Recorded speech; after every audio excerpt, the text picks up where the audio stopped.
In 1985, everything changed for DC Comics as the comic event Years in the Making was released. The Crisis on Infinite Earths not only changed the landscape of DC Comics' timeline, but also the landscape of not just the comic industry, but the pop culture industry as well, and its presence can still be felt to this day. In this two-part series, I shall dive into the book's risky conception, how the massive story was plotted and undertaken, and its place in modern pop culture.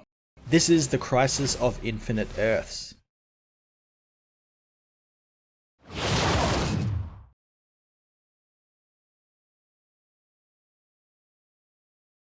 Most of DC's comic books, including some Vertigo and Young Animal branded books, take place in a shared universe called the DC Universe, or DCU for short, allowing plots, characters, and settings to cross over with one another. The concept of the DCU has provided DC's writers with some challenges in maintaining continuity, due to conflicting events within different comics that need to reflect the shared nature of the universe. In The Flash of Two Worlds from The Flash issue 123 from 1961, Barry Allen, the Silver Age Flash, teamed up with Jay Garrick, the Golden Age Flash. This was the first ever DC comic to suggest that the DCU was part of a multiverse.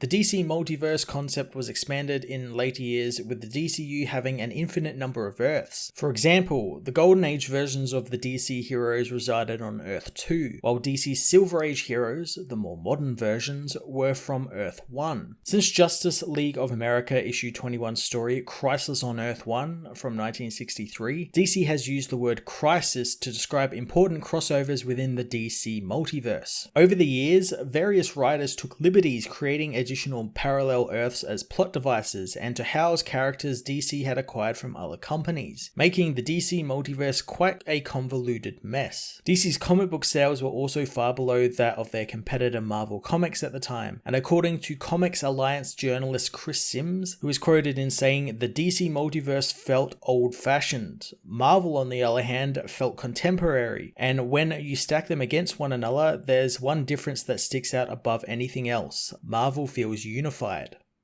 During the Bronze Age of comic books, writer Marv Wolfman became popular among DC readers for his work on Weird War Tales and the New Teen Titans. George Perez, who illustrated the New Teen Titans, also began to rise in prominence in that era. In 1984, Perez entered an exclusive contract with DC, which was later extended 1 year. Although the New Teen Titans was a major success for DC, the company's comic book sales were still below that of Marvel's. Wolfman began to attribute this to DC's multiverse, feeling The Flash of Two Worlds had created a nightmare and was not reader friendly for new readers to be able to keep track of, and writers struggled with the continuity errors it caused.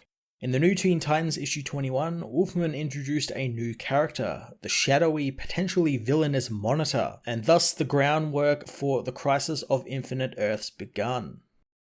Crisis on Infinite Earths was DC Comics' attempt to consolidate years of stories into a single shared universe. This series also brought in characters that DC Comics had acquired from other companies, like the Charleston comic characters such as Blue Beetle, Question, Captain Atom, Peacemaker, and Nightshade. At the time, comics didn't come any bigger than this event. Crisis on Infinite Earths was a 12-issue maxi series featuring nearly every character in DC Comics' then 50-year history, from Batman and Superman to Firestorm and Hawkman. The mega event was written and drawn by two of the industry's biggest and best-named talents at the time, Marv Wolfman and George Perez. It was a story that saw hundreds of heroes meet their deaths, worlds literally collide and be destroyed, and a bold streamlining of an entire line of superhero books, forming one cohesive continuity and narrative. Not only was it the biggest event in the year, it would have ramifications for years and decades to come, dividing DC's history into two halves dubbed pre- and post-crisis, effects which are still felt in comics to this very day. The original idea behind Crisis was to create a more stable and fixed in-place universe for heroes and villains of the DC universe to inhabit. Over the years, the formerly exciting idea of parallel universes was viewed by some as a convoluted mess, often confusing readers with concepts like Earth 2 or Earth 1 when they were presented to them. The heroes of the Justice League of America lived on Earth 1, while their older counterparts, the Justice Society of America, fought crime on Earth 2. Earth 3 housed the Crime Syndicate, which were evil versions of the JLA, while Earth Prime was a world where would-be heroes were relegated to the pages of comic books, making their place effectively our real world. There was an Earth for Captain Marvel's exploits, one for the Freedom Fighters, and even one for the funny cartoon adventures of animal hero Captain Carrot. These were only a handful of the worlds readers could dive into, with more constantly being created to make up the DC universe. Development for this maxi series began taking seed in 1981, where Marv Wolfman, who at the time was editing Green Lanterns, received a letter from a fan who asked why a character in the book didn't recognize Green Lantern despite the two characters having worked together 3 years prior in an issue. Wolfman pitched the idea of the crisis initially as the history of the DC universe, looking for a way to simplify and streamline the DCU in order to attract new readers. History of the DC universe was soon to become known as Crisis on Infinite Earths, thanks to its premise, which would involve whole worlds being destroyed, thus making it sound more like a crisis. Wolfman knew this was going to be a completely new beginning for the DCU, and is quoted in saying, "I knew up front, and they did too, how big this event would be, but no one knew how well it would sell, or whether it would sell well at all. It was a risk DC was willing to take because my thoughts were that DC needed a lot of help at the time, and they did as well." Wolfman also saw this event as a way to restore DC Comics' reputation for storytelling, as many new readers saw them as old-fashioned or out of touch, and this was a way to enter a more modern approach to telling the stories of their heroes.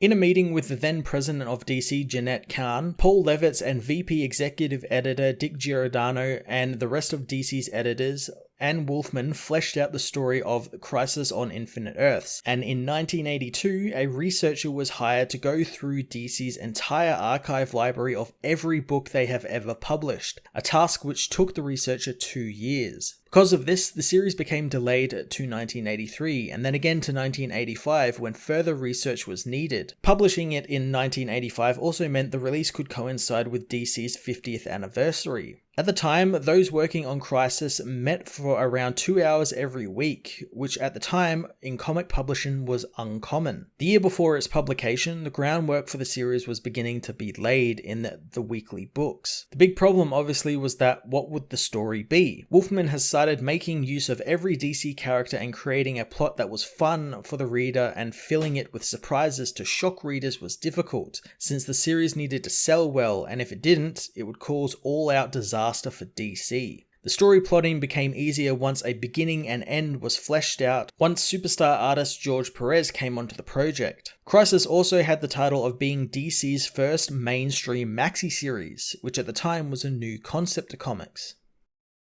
During early planning for Crisis, Wolfman made a list of all the characters that were part of the DCU and characters from other universes, like those of the Charlton comics, as one of the main points of the Crisis was to showcase all of the characters DC had to offer. The series was infamous for its high death count, as hundreds of characters died, with the most notable death being that of Barry Allen's Flash. Wolfman has said that he didn't want to kill Barry, but DC ordered him to thanks to the character being perceived as rather dull by fans. Wolfman came up with Allen's death, in which the speedster runs through time before vanishing, as a way to try and make the character appear a bit more interesting and hopefully spare him from being dead permanently.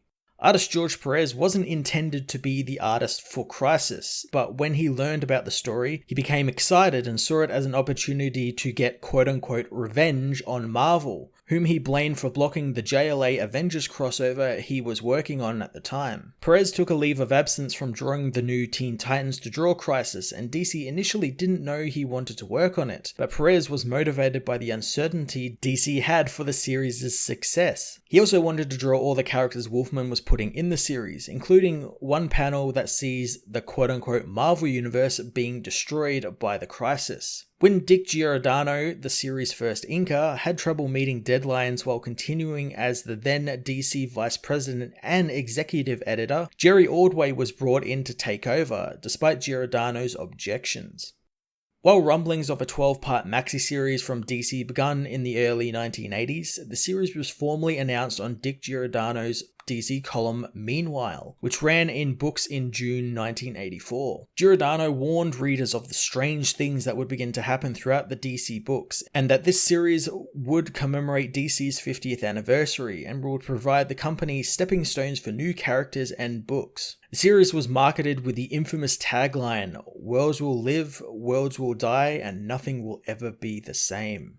Crisis on Infinite Earths began in January 1985 and ran for 12 issues, ending in December the same year. The close release of Crisis and a similar Marvel comic series, Secret Wars, caused some fans to create conspiracy theories about idea theft, but Crisis got virtually no promotion whatsoever. In the follow-up, comics began tying into the upcoming event, dropping hints at the series' plot, including the Monitor's appearance in the new Teen Titans. Wolfman, Giordano, and Len Wein instructed all editors and writers at DC to use the Monitor twice in the upcoming year, but not actually show his identity and his look. Some of the editors weren't so pleased with this mandate, with one even refusing to speak during one meeting in 1984. In DC's ongoing series, tie-in issues were published, and unlike the 1991 Marvel series Infinity Gauntlet, which only gave tie-ins to books that needed the boost in sales, almost all of DC's books had Crisis tie-ins. The tie-in books all gained a special banner that read a special Crisis crossover with the new 50th anniversary DC logo.